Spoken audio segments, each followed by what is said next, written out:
I'm Brent Leary. Paul Greenberg. Excuse the intrusion. It's Oh, no, that's Friday. okay. I don't mind. I wasn't really talking to you. Uh, I was talking to, I don't know if I'm talking to anybody, quite honestly, but hey, it is CRM Playaz Sports, and it's Friday, and it's time to commence to talk and commence. I hardly ever say commence. Commence to talking about CRM and sports and anything else that we want to talk about because it's the Friday before Memorial Day. Yeah, which it's a holiday I've never celebrated ever in my life. I think I went to a picnic once when I was 6. But that was about it. That was the only time you went to a picnic? Well, the only time I went to one for Memorial Day. I've gone to lots of picnics. Okay. I just want to make sure. I was going to start feeling bad for you if that was the only time you went to a picnic. No, we were pretty picnicky when we were kids. Picnicky. Yeah, try saying that like 5 times. No. No. All right, man. It just feels like it's been a long week. Well, probably because it has actually. I don't know.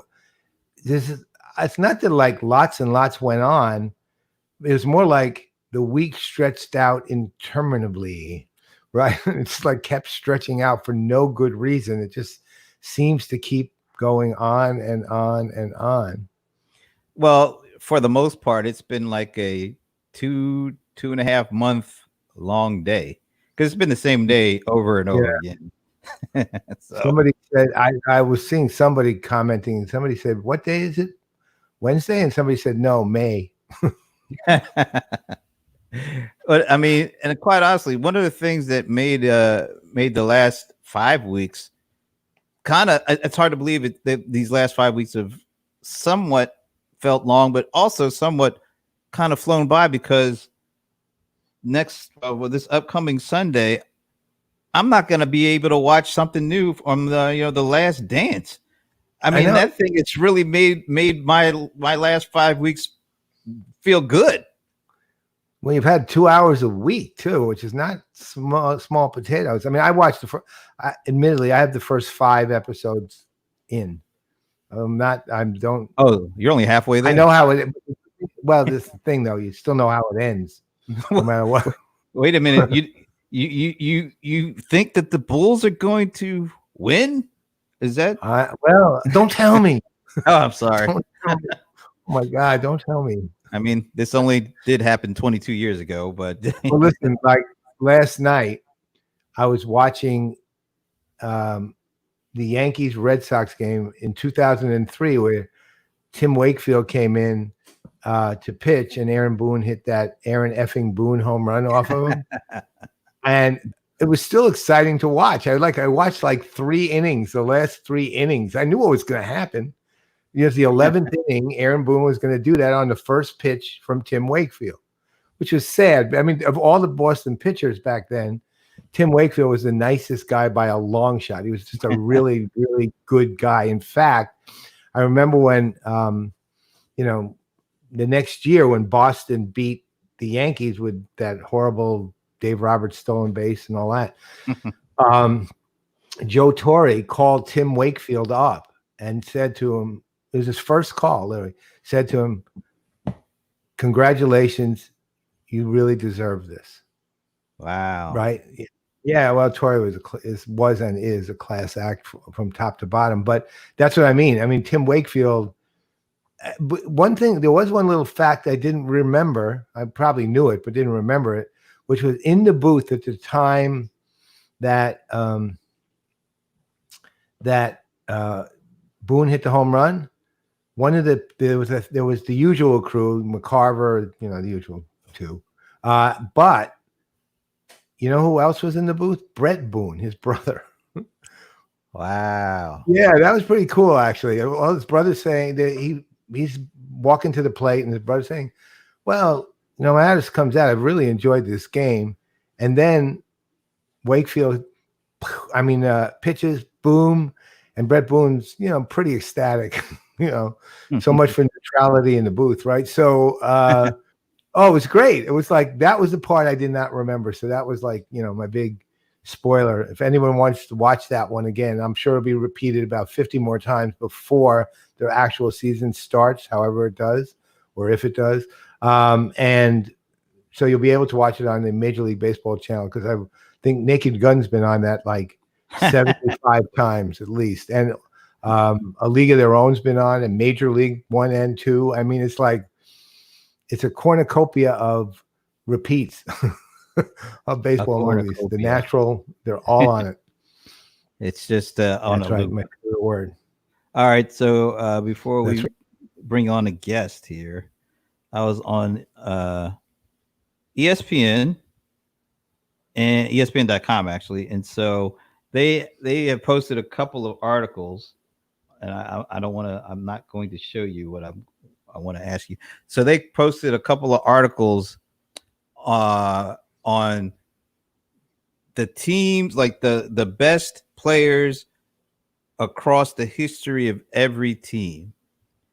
And they posted the Eastern Conference teams, and then they also posted the Western Conference teams.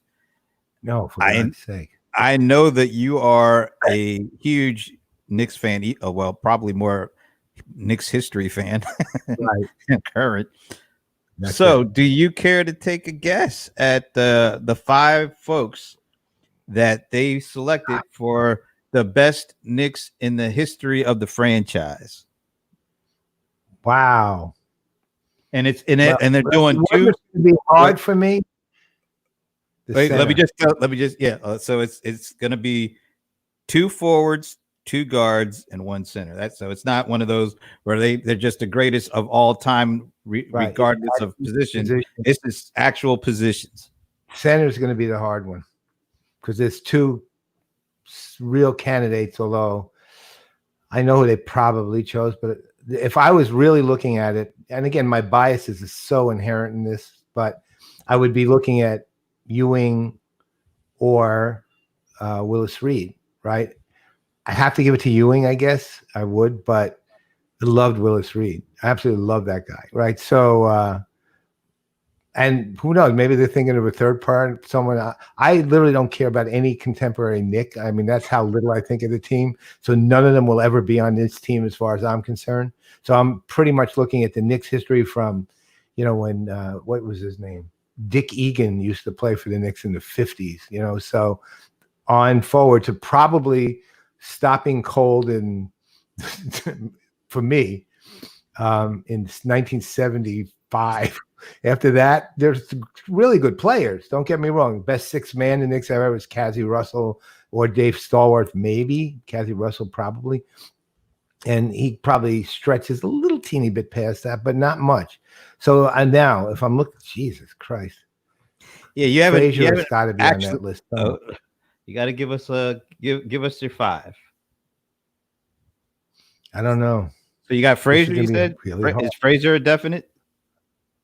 Yeah, Frazier's a definite. Okay. I'll go with Ewing for center. All right. Even though, again, Reed is a close second. Earl to Pearl. Okay, that's 3. I have to include him. This is where it gets hard, because they're all. Bill Bradley maybe would be one of them. Maybe. All right, that's 4. See, this is where they get a little murky.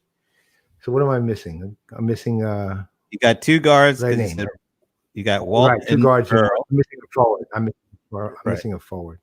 Right.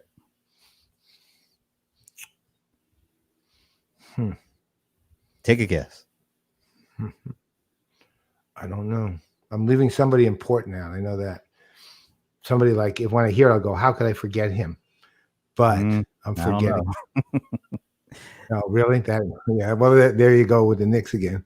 I hope they're not including like Phil Jackson or something like that. He was not one of the great Knicks. Not one of the great Knicks, as it turns out. Anything. Or I forget player. All right, president. I don't really have anyone else who I loved on the Knicks that I think is the great player. like a great player. So you don't even just want to take a shot, take a flyer on somebody? I mean, a Charles Oakley type, I guess. Wow. Okay. But well, that's what I'm saying. All right, I'm just really that great. I'm just gonna unveil it for you. Here we are. You ready? All right. Frazier, Monroe, Carmelo Anthony. Oh, they concluded. Oh, they cheated, man. Willis Reed, they added forward. That's not fair. That is literally not fair because he was not a forward. He was a center, and he played forward occasionally. Well, maybe that's how they got. But that's how they figured it a total of 5. They were struggling to get 5. I mean, so Carmelo would be the one you would swap off, I'm thinking. Right. Yeah. I mean, again, that slot is pretty much whoever, right? It's like there's no great. Well, they got a couple of Hall of Famers, like what's his name? DeBusschere? Wasn't he a forward? Yeah, but I think they'll probably include him on the Pistons if they're going to include him anywhere. No, because he played for the Pistons. You can be on multiple teams. Like Shaq is on a couple. Oh, okay. I didn't know that. I actually would have probably included DeBusschere. I actually eliminated him because I thought he would be a Piston, but I would have been wrong anyway. But the thing is, this is cheating because I mean I was right by instinct anyway because I was fighting with the idea of Willis Reed or Patrick Ewing, and they just took the easy way out and made him a forward. That was simple. Except he probably played forward. I don't know. Maybe a couple games in there.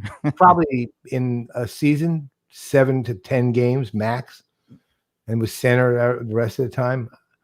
Wow. I mean, look, 4 out of those 5 were absolutely great players. Carmelo is one of those. Could have been. He'll be a Hall of Famer, though. I know. He was a could have been, though, for the Knicks. All right. So let me show you. My team growing up was the Sixers. All right. This is a pretty formidable team. Oh, for God's sake, yeah. I'm actually. Hal Greer, I of course I didn't see him play, but I heard he was really good. But all the other 4, I mean, wow. I don't think there's enough ball to go around. But because Allen and Wilt and Charles and Doc, I mean, those are some serious names. That's 380 shots a game between them. Right. I mean, I will tell you, I can tell you about Hal Greer. Because I actually did see him play. And this was a guy he's one of these great both shooting for the era. Keep in mind, I'm guessing his average, his field goal percentage was probably like 430 up to 450, which for that era was quite good, especially the 450 end. I think he had a season or two where he averaged upward of or near 30. Points a game. But the other thing about him, that man was a smooth ball handler, man. He was smooth. You ever have a guy who, when you watch him, you felt he was gliding? Yeah. He was one of those. Clyde the Glide. No. Yeah. No, I mean, Greer was one of those kind of players. He was one of the guys you would watch a game, even with all, Chamberlain on his team, you'd still watch a game partially because of him, right? Because he was just really worth, and he was typically, those teams were not fabulous, but they had a lot of offensive power, but Greer was usually second to Wilt on the team in scoring, and not a real gunner either. Just took his shots well. I just loved the guy. He was actually, it's funny when he came up. I saw Wilt first, of course, and given my age, Hal Greer is absolutely the second person I honed in on that team because I remember, and it immediately brought him to mind. So, you know what? If you ever get a chance, go online on YouTube and watch some videos of the guy play. You'll see what I mean. It's very. Yeah, cool. This is. I mean, you look at, and I know we got to get to our guest. You look at Boston, of course. They had Hall of Famers up and down there. And of course, Chicago, all you have to do is have Jordan and he 4 guys off the street, and they're right all the time. But here's the one that surprised me because I started thinking, what would be the semifinals of these, the greatest players in franchise history. So I do have the Sixers in as one of the top 4 teams that they put together. I have the Celtics because anytime you got Bill Russell and Larry Bird, and you can, and of course they put on Havlicek and they have many. Kuzi was so. I mean, obviously they're going to be in that conversation. So you have Philly, you have Boston, you have Chicago, just because come on, it's Michael Jordan and whoever else you want to put in there. And then the 4th team, this is a struggle for me because you got the bad boy Detroit Pistons, and they have some great players, Isaiah and Rodman, and so they had. But here's the one. I'm going to show you this. I have one. Look at the Milwaukee Bucks. Let me go to check this out. Holy God! You've got the Big O, Lou Alcindor, and Kareem Abdul-Jabbar, and the Greek Freak. Wow! And you have Ray Allen and a very underrated Sidney Moncrief. That's a hell of a team. That was like, wow. But notice something. They got 3 guards. Hey, how did they do that? I didn't even think about that. Think whoever put this together cheated multiple ways. I know. Well, like so many damn times already. The Knicks with the Bucks. Go to the Lakers for a minute. I want to see West. All right, so this is good. This is what I was telling them. All right, before we go to the Lakers, and Jeff, we will definitely be bringing you in short. Right. Who would you put as the center at the Lakers? You have Kareem, you have Shaq, and you have Wilt. Who the heck are you choosing as the center? Oh my God, that's right. Holy shit. Well, I have to. If I had to pick 2 of the 3, I'd go with Kareem and Wilt. I'm gonna find it and bring it up, but I want to hear Kareem and Wilt. I would have to take Shaq out of that one. But look, Kareem and Wilt are just Shaq was legendary for reasons, combination of his playing and his personality. It's not like Wilt had a particularly good personality, but Kareem and Wilt were just legends for the game, right? I mean, like beyond almost anyone else, really. I mean, they're literally up in it. If you had to pick 10 legends of the game, the 2 of them could very well be in there, which would be actually an interesting subject for us too sometime. Legends of the game. All right. I'm gonna show this to you. All right. All righty. Here we go. All right.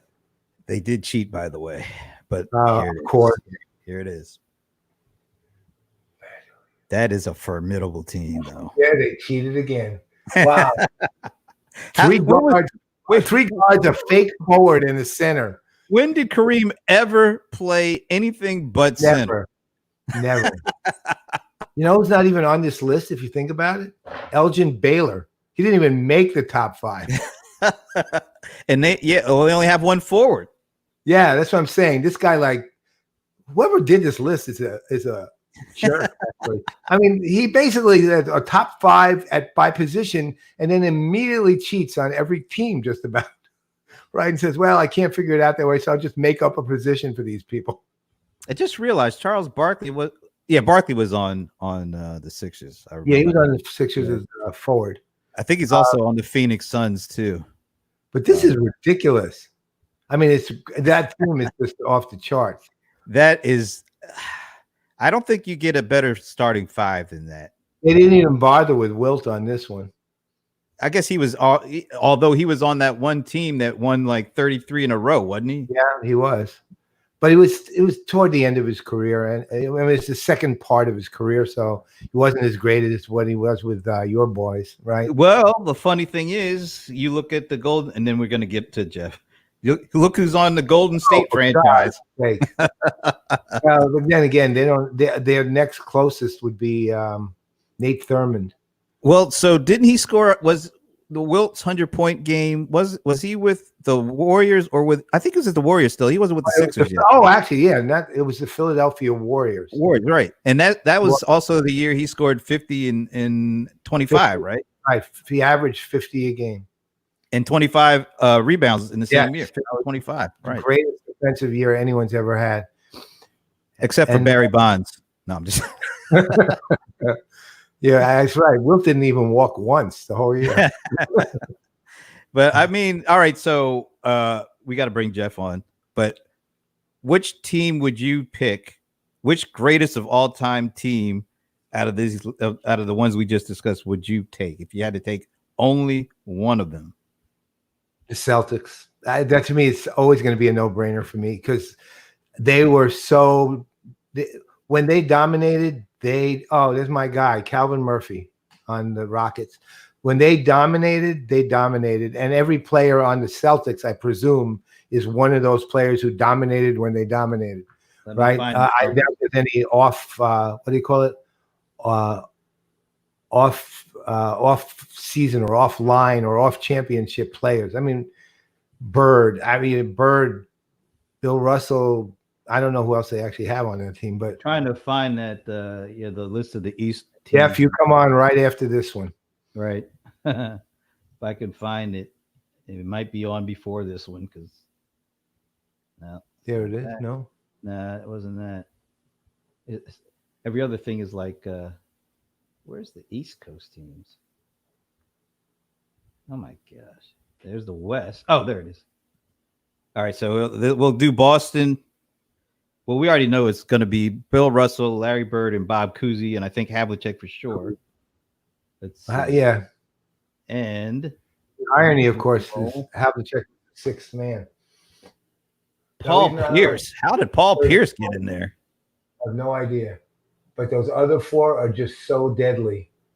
I would still go with them. I guess. What about would you put the big redhead ahead of Paul Pierce at forward, or was he a center? Dave Cowan. This guy doesn't. It doesn't matter. This guy literally doesn't care. So yeah, I would put him ahead of Paul Pierce, since this guy literally does not care whether he's actually playing his actual position. Yes. Or what about McHale?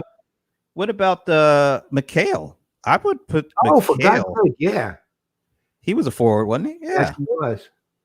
I'm trying to think of look, I'd probably put Tommy Heinsohn around the same level as Paul Pierce, right? So, Paul Pierce is an odd choice, but again, this guy, it's great that he could spark a discussion, but his criteria are whacked out. Yeah, well, all I can say is I think you got the Sixers right. I don't think you could go wrong with. No, and he got the Knicks as right as you're ever going to get, since they don't really have five great players. But I will say that Bucks team. Well, I assume on the Royals, which was the Bucks with Robertson. Well, yeah, the Big O. It was Oscar. It was Kareem. It was the Greek Freak, Sidney Moncrief, and Ray Allen. That is a tough, monster team. Yeah. All right. Enough. All right. Enough of this.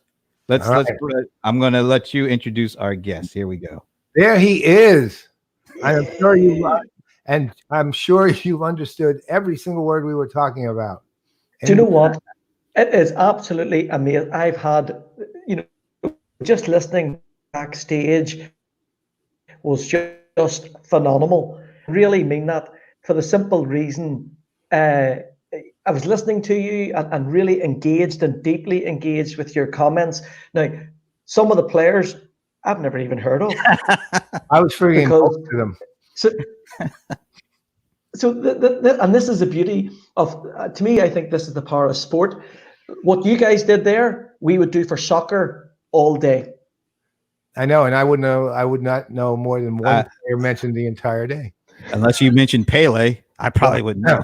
No, first and only player I watched on TV. So before we get into this, let me introduce you, because we got a large global audience waiting to hear from you. So this is Jeff Wilson, everybody out there, an extraordinary guy we know through Seat originally. No, so here's the thing with Jeff. Now, you can take his bio, and it's very impressive. He doesn't really even work with teams half the time. He works with leagues.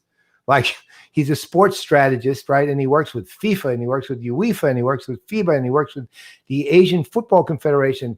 And then there's occasionally the team like Barcelona, right? And where he He works on and helps them develop their innovation hub. I mean, he's got this extensive history when it comes to working with their version of football, right? And he's really one of the best. But here's the thing that still separates him a little further, right? Jeff and I are at Seat. We're going to run this track that will now be running virtually called Sport for Good. And the reason that Jeff is my boss, as far as I'm concerned, is because Jeff has been doing that. Meaning it's not just a abstract, we'll put together a panel, we'll get some interesting people, blah, blah, blah. Jeff actually wholeheartedly believes in sport for good, right? And as do I, but Jeff's actually in sport and does good, right? Mm-hmm. I don't have that option. I do it outside of sport. But so anyway, his heart is as big as his career has been too, which is quite big. So with that, Jeff. So, and I do want to start with the, I mean, you've done so much work with so many leagues, and you've managed to actually integrate the social good with your actual consulting work. Not just, it's not like one's here and one's here. Can you talk about that? Because I think that's a good lesson for a lot of people, even outside of sports. Well, thanks so much, Paul, for those lovely words.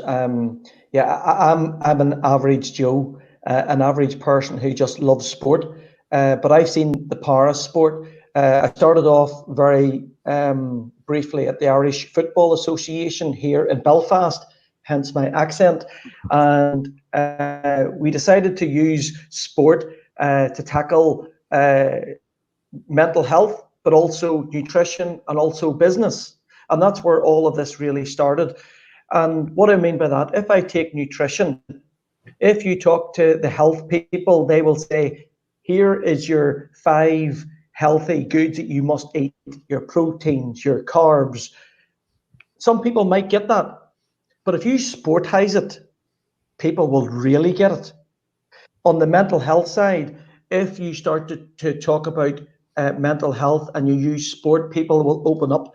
We were in a school in Northern Ireland, and we were talking about stress, suicide, depression to kids, but we were using sport as the platform. And a 16-year-old girl came up to us at the end and said that she was having suicidal thoughts. Nobody knew about that, but sport was the platform that brought it out in a non-threatening way. We were able to her counselling, and we were able to put her into the pastoral care team of that school, who knew nothing about the troubles that were going on in that young lady's mind. That's the power of sport. And we did this on business side, on mental health, and on nutrition. In another sport, just very briefly, in motorbikes, we were identifying that kids were using the motorbikes to go from one end of the glen to the other, social behaviour. Now, if you put the police into that, then the kids will be thinking, yay, happy days, here comes the police, and that's part of the fun. So what we were saying is that's not the way to tackle the issue. The way to tackle the issue can be and is through sport. So we created a 12-week program that talked about how to change a tire, how to strip an engine, how to change oil, how to ride a bike safely. And in those 12 weeks, we got parents saying to us how much the kids had changed. They were simply even putting cups and saucers on they were putting them away after getting something to eat. They were being taught discipline through the 12-week program. Why? Because their sport, in that case, motorbikes, was able to teach them the social good. So there's loads of these other examples, but those are just 2 examples on mental health, nutrition, social good, where sport can play a massive part to not only change, but to affect communities for good. So why is that? I mean, why does this sport do that? I think if you take an average of 10 people and you talk to are you into sport? I would say 8 of those 10 will say they're into some sort of sport. be that running, be that basketball, be that football or soccer, or any other sport. And when they're into that sport has passion. That sport has drive, and they're brought up in that, especially kids. I went to my first football match with my parent, and I'm sure you guys maybe the same, went with your to a basketball match with your parents. So it's a generation thing. And when you do that, you understand the sport. And sport, when you take it into the educational side, then can teach you, because you know the sport, there's a passion about it. It's like saying to somebody, here's a pen. Now, tell me what the cost of that pen is and tell me where you're going to sell it. But if you put that pen and say, now all of a sudden, this is the Boston Celtics pen, what's the price of that? And if you're a Boston Celtic, where would you sell that? You automatically go up in terms of enthusiasm, energy, ideas. Why? Because you've sportized it. Hey, Jeff, have you noticed a difference during the pandemic between the importance of sports to a community? Have you seen anything different, or any that says, wow, this is even more powerful a connection than I even thought it was? Absolutely. So where I'm from is in Belfast, and a local rugby club, totally amateur. Never heard of them in 20 years. I knew where they played. I knew of them. Never knew. The pandemic hit in Northern Ireland, and they have been to my mother-in-law 3 times giving food parcels. Wow. They are doing what they should be doing all along. Sport and sports teams is about community. Either the team is in the community or the fans are part of that community where they live. And what we're seeing is that amateur league and professional teams are now reaching out back to their fans.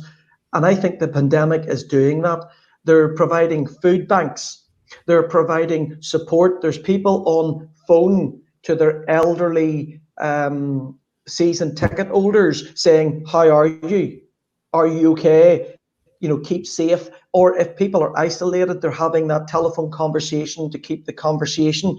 So a great question, Brent.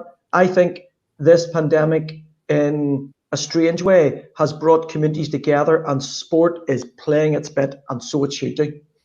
So, I mean, there's obviously a lot of impact on sports teams in terms of they can't play, right? So, and financially, that's not helping them too much. But they'll make it through the year, but it'll be a poor year. And here in the U.S., for example, baseball is discussing, fan-free stadium play, 82-game season, very much heightened sanitation and preventative measures around the coronavirus, et cetera, et cetera.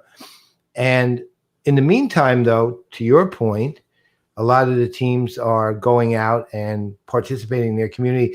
And the thing that's been noticeable, particularly, and I presume same for you, is the players are doing a lot more. I mean, historically, they said, they would go on social media, they do some snarky comment or another, and either the team would slap them on the wrist or say, keep doing it. But that was not, there were always exceptions to that, but that was the extent of it. They made, they were doing what kids do, right? Because they are kids when it boils down to it, right? They were maintaining their social media presence, right? So now you're seeing sports, you're seeing the players, you're seeing historic figures from the sports world, former players who are considerably older, but they're very actively participating in everything ranging from, to your point, getting supplies and food and making sure it's delivered, to just cheering people up online. And like a couple of them, and I don't remember who off the top of my head, were running, and it was football, soccer clinics. They were running soccer clinics online. You'd watch, and then the kids would be out in the backyard being coached by, Ronaldo or something like that, right? So, I mean, how is that? Are you seeing a similar thing in Europe on that side, where the players themselves are getting much more involved in that side of things? Absolutely, and great question, Paul. For me, the athletes are starting to understand that they're influencers. So, people are following them because they're seeing them every week on the pitch. So they are becoming influencers. People are listening to their voice, and that has an influence on the people that follow them. So I do see a heightened need for that. I think the athletes realize that they have that part to play because they're influencers. So they're doing that. They're putting out the message, wash your hands, stay at home. Or what is even better, they're actually saying, I'm an average person. Come into my house and I'm an average person. And they're starting to see these challenges and little glimpse of their personality. And that is also good because it gets across to the fans, I'm just like you. And I think that is also really strong. I think the good and the very smart athletes are seeing it to build their own personal brand. And that should happen. They should be using that to build their own personal brand. It will be, I think, a very interesting debate at some stage that when you get into player transfers, whether that's in America or wherever, do you bring in the value of their social media footprint and their influencing footprint into the value of them as an individual? Might not just be just yet, but if you take Ronaldo, left Real Madrid and went to Juventus, now all of a sudden Juventus sales and shirts have gone up, much more awareness that they can do through him as an athlete. So lots of that is going on at the minute right across the world. And I think that's good. It's good that athletes are stepping up to the plate and doing that, getting across the key message to stay at home and keep safe. Well, I mean, when that happens, when the Ronaldo goes to Juventus and he leaves Real Madrid, I mean, Real Madrid, for example, and just by example, is a iconic brand, right? And so, the question, does that actually have a serious impact on Real Madrid? Negative impact? Well, again, a very interesting question. That's all about, is the club bigger than the athlete? Because what's happening now is the athletes are becoming actually bigger than the franchises or the club brands. And that's just the way that the world is. For me, I think that Real Madrid's got such a strong brand presence, that it can stand on its own 2 feet. And they've probably seen the time was right to move Ronaldo on to get some money and to reinvest that back into other players, is what you would normally do. I think what's interesting is these players now are starting to understand the power that they have and the influence they have and the impact that social media can bring.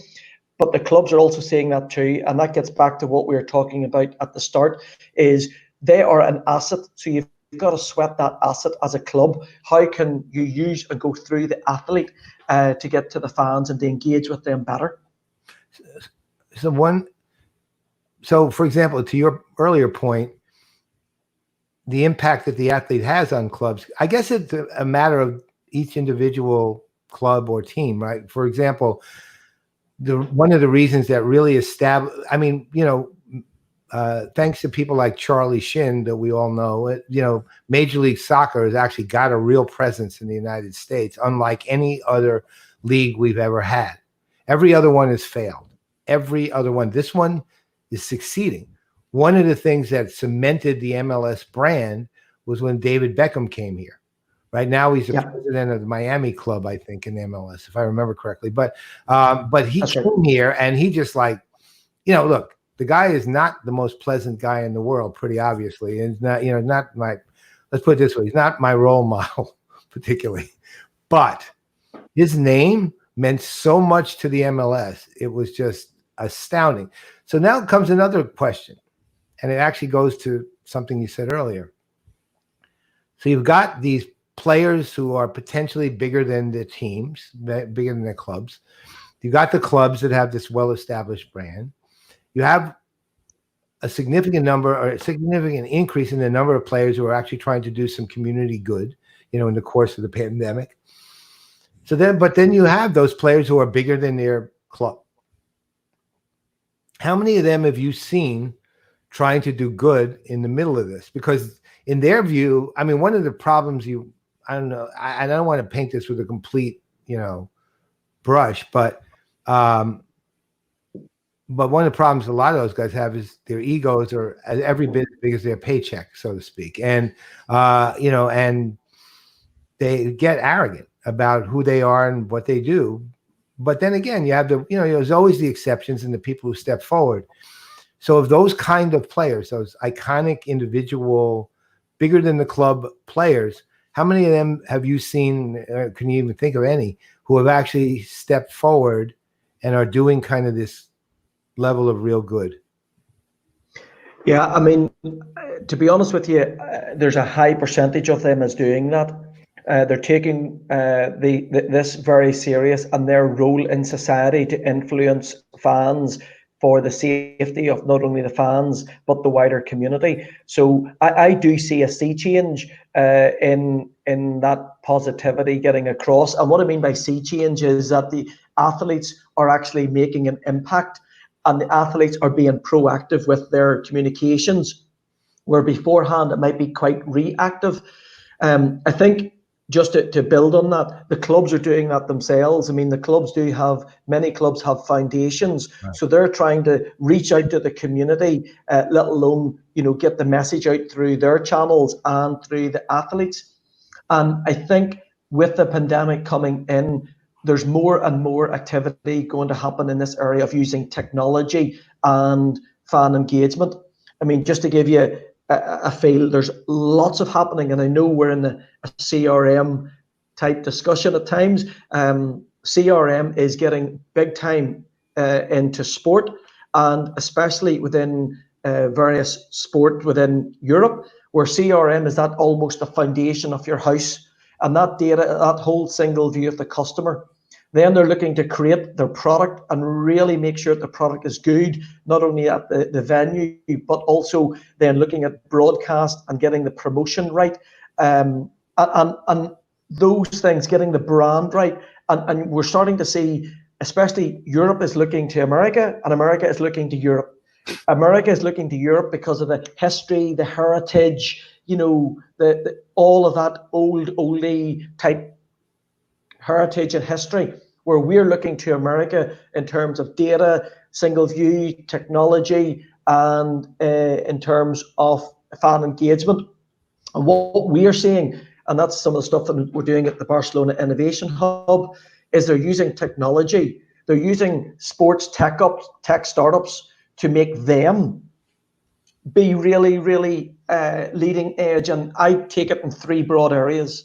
One is on player performance, so tracking systems, etc., etc. Two is on stadium digital transformation and administration, so that's all of your CRM, your e-processes. And three is in the area of fan engagement, and that is all in the area of using technology across those areas to make that experience better, or as I would call it, the Disney experience, and making sure that that is fantastic in sport.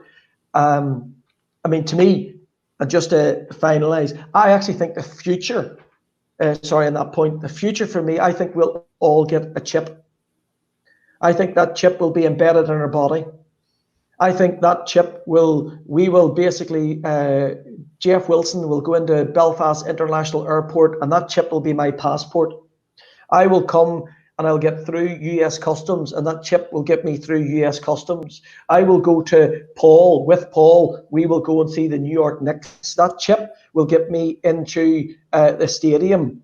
Then all of a sudden it'll say, Jeff, you were in America, actually, you were in New York, and I believe you like burgers. So I'll say to you in the phone, your burger with no sauce, because I know you don't like sauce, is ready. And by the way, it's 3 yards away. And then I'll say, great, I'll go and do that. Then I'll go into the stadium, and then I'll see the basketball being played, and then I'll see the score, and then this will tell me, calm down, Jeff, because your heart rate or your blood pressure is going from the chip that's in my hand. And then I'll go back out again, and I'll go and buy something, all with the chip. And all of that data and all of that personalization will all start to be more and more and more. And you know, it's happening in animals and dogs at the minute. And to me, I think that will be the future of what will happen whenever we go to a sports stadium. It will all be data, highly personalized from the chip, no matter where you're at, and that'll be transferred to some sort of medium, which could be still your smartphone, and that's everything from your health, your passport, your travel, your food, everything. And what is happening that I see in sport in general is people are maybe looking to get to that end game, and they're using technology slowly to get there. And I think it's interesting times. But the last bit I would say on that point, and apologize for going on, is this is the time we still got to make sure it's about a real experience live at the event. You can't beat that. No question of that. Well, how soon is the future you just outlined, let's say, coming to a reasonable level of maturity? So I wrote about this in about 2016, and somebody has said to me recently in it was either Argentina or Sweden, a business has done it with their staff. Now remember, you can get into business with your eye currently to unlock doors. So and it's in, as I said, dogs at the minute. So I'd say we're a couple of years away. I mean, we had cash, and now we're into credit cards. So there's a, you know, there's a progress. So I think we're a number of years away yet in terms of the technology to do that. But I think there's lots of, let's say, key things that are happening, like 5G, like the database activity, the cloud computing, the personalization, all of those bits and pieces are happening. So it's difficult to know when, but I think that's what will happen. But I think those sports organizations that embrace innovation are the ones that will survive this and have those long-term plans. All right, so I'm going to take this a different direction. So you work with a lot of leagues and teams. When you work with a league like FIFA, let's say, or UEFA, doesn't matter, either one, and you work with, you know, Barcelona, what's the difference in the kind of work? Some of it is actually quite similar. So in general, it's in the areas of strategic planning. So creating vision, mission, goals, strategic plans, and that's creating the modules and then rolling out those modules to federations. Sometimes it's in the area of governance, which is an important area. Sometimes it's in the area of marketing and communication with a little bit of commercial and fan engagement. So what we're seeing is that these organizations, these global organizations, are member organizations, and what they're trying to do is to lift all of the mini federations, lift them all up. If you lift them all up, lifts a rising tide, and it's building the capacity in the federation and also in the staff. And that's, like, as I said before, that's what I love. See, when I see sport that's rising up in a country, that might affect 20,000, 100,000, 150,000 people, and they make it healthy, they make it teamwork, they make it new friends, instead of doing something that they shouldn't be doing.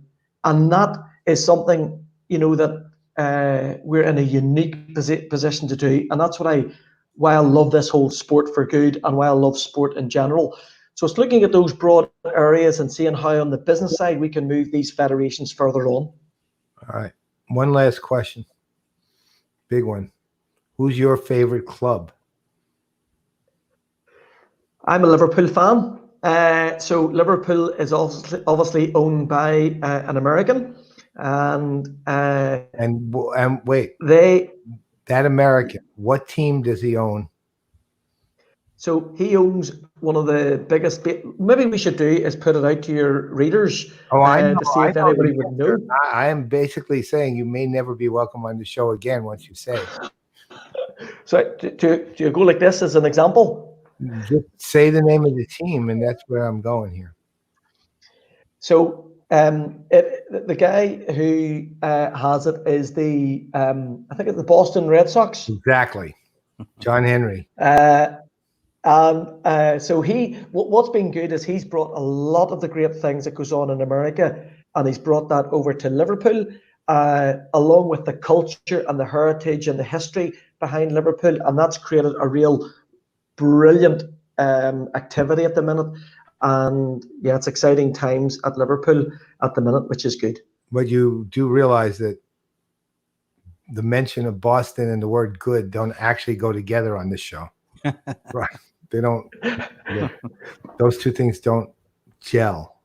Except for the Celtics. We kind of let them skate a lot. But it's a good thing you don't have Robert Kraft as the owner of Liverpool. That's all I can say. Then you would have been banned for life automatically. I think you're absolutely, it's interesting. As I say, I was backstage listening to the two of you, and I was honestly, okay, so the NBA teams that you went through, I knew some of the names, but not all of them. I didn't care. I was engaged in your conversation. And what did that? Sport. And I was totally embedded and engaged. And whenever Brent took up, even I was looking forward to look and see who those names, who these names were as well. Boston Red Sox. Very good. Oh, that's very good. I assume a deliberate misspelling of the word Red Sox. I'm trying to see who it was who said that. Oh, guess who it was? Oh, you just take one guess. Let me guess. His initials, or by any chance, is he a happy hour goer? He was yesterday. I don't know why his name didn't show up, but he was yesterday. Let's put it like this. This is a guy who makes Pestilence look kind of good. Well, he's also will be our guest next week on when we do the watch list SAP. Oh, and let me just tell you now,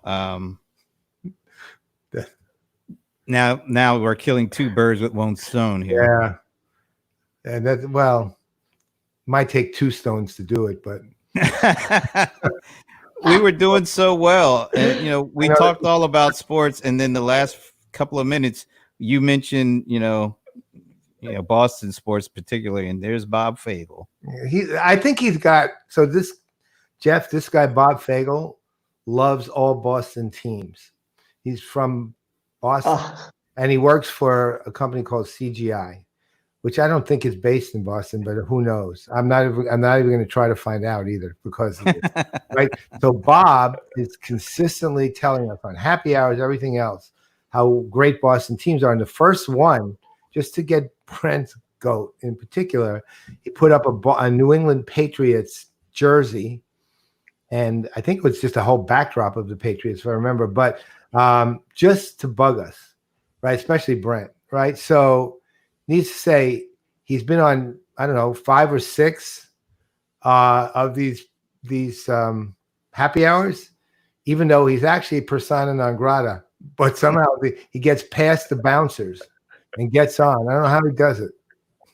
I don't know either. Well, do you know what? I can see why he wants to come on, because listening to you two and just talking about sport, well, in my time, it's now here 5 to 9. What a great way, to spend an evening just talking about sport to people on the other side of the world. But to listen to your knowledge and your experience, as I say, when I was behind the scenes, was just, it was great. Well, we'll teach you basketball. And don't get caught up in the maelstrom that I'm caught up in and rooting for the Knicks. But I can't get out of it. And you can also check us out Monday through Fridays on ESPN. Little inside people who joke. write for ESPN. That list was so bad, right? Because it's not that they didn't identify great players, but the guy literally like decided, it says, well, this is going to be by position, and it didn't even like he didn't even fake that. I mean, typically you think, okay, like on the Knicks, they had Willis Reed as a forward. Okay, so there were 2 forwards, 2 guards, and a center.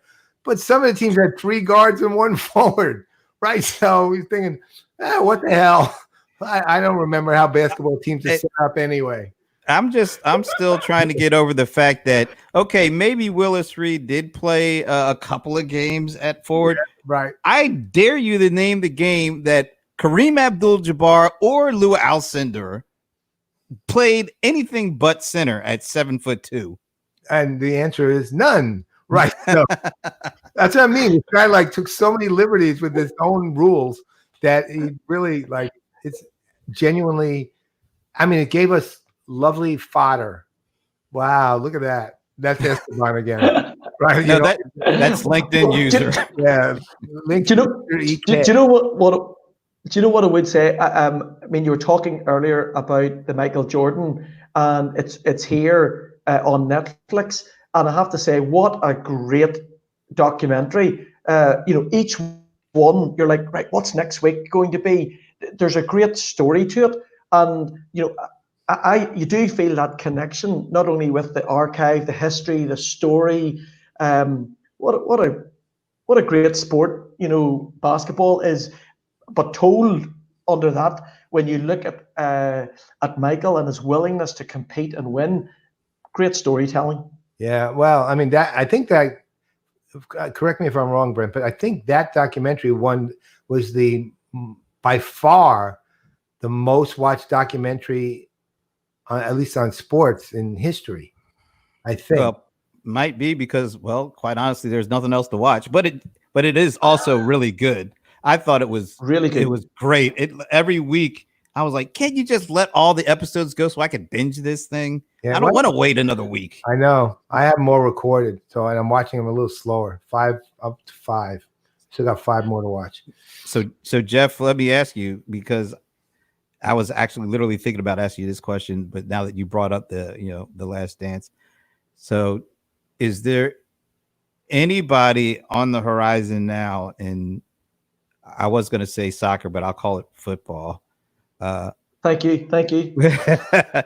That you could see 22 years from now a documentary being made about this person because of their legendary competitiveness, their charisma, the way that they're able to captivate us even without having to say a lot, and a cutthroat competitor who will do anything to win. Yeah, and the football side, Cristiano Ronaldo probably sticks out for me for the simple reason, if you look at the way that he approaches the game, he looks after his body. It's all about getting optimum when he plays. It's like, okay, after training, got to keep going, got to keep training, got to keep training, got to keep going. That competitiveness. And I think that's what you find when you have somebody like the likes of Jordan, the likes of Ronaldo. There's such a competitive streak, and they want to win and win everything and win all the time.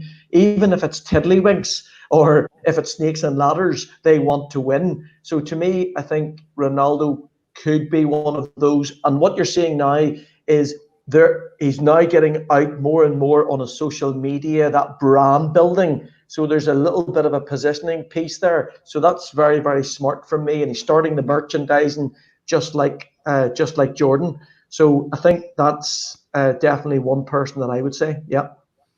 All right. So I have one last piece of news before we close the show. Breaking news just happened.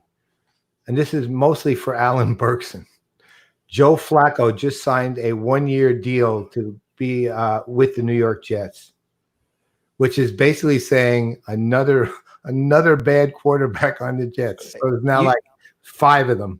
You just took my job, because my job is literally to pass along any bad news related to Jets or Mets, and you've just taken my job. So Oh, I am so sorry. I am. I'll withdraw that comment. I withdraw that comment. all right, well, no, that's okay. I'm just waiting for some more bad news. Like, I wish I had known Bob really well so that when Brady did go to Tampa Bay, I could have broken the news to him. But I'll just have to wait for something. I'm sure it'll come though. Don't worry, it'll be there. So I guess one last announcement for next week on the regular show. So next week the watch list segment is SAP, and we have the pleasure and honor of surprise having the third horseman of the apocalypse, Esteban Kolsky, who is also responsible for CX strategy for the company, as our guest on the show. And once again, there will be a disclaimer regardless of his position at SAP. Just want to let you all know. But we'll have Esteban on again, and that makes it automatically going to be a great show. So if you want to be ready for the apocalypse, if you want to know where you can go for some really good pestilence, see us next week, because we're going to have it all wrapped up into one. And with that, I'm Brent Leary. I'm Paul Greenberg. You want to get on in this, Jeff? And I'm Jeff Wilson. There you go. All right. We are the Virtual high CRM five. Playaz. There it is. We're the CRM Playaz, and we will see you next week. Have a great Memorial Day. Eat some barbecue and be ready to do happy hours with us on that next Wednesday.